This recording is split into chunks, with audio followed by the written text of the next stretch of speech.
and we were talking about people in their place, and about how wonderful it is when you find the place you really are supposed to be. H.A. made a statement that I'll never forget. He said, there are men that are born right here in these mountains, and no matter how long they live here, they'll never be a mountain man. And somewhere walking down a sidewalk in Manhattan right now is a guy in a three-piece suit,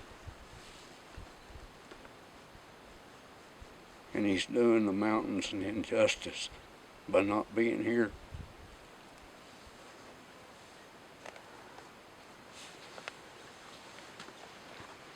That affected me then, just the way it affected me just to say it. Man, that was so profound. Doing the mountains an injustice by not being here.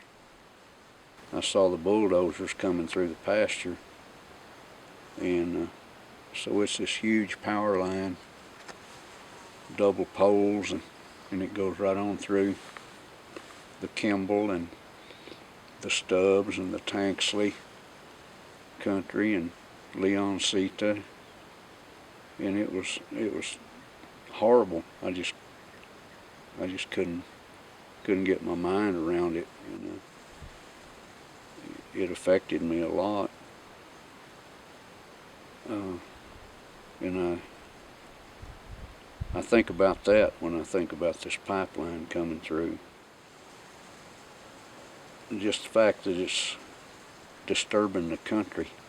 I can hardly bear to see country plowed up and turned into a field, because I just have this love for native grass and the way it was created,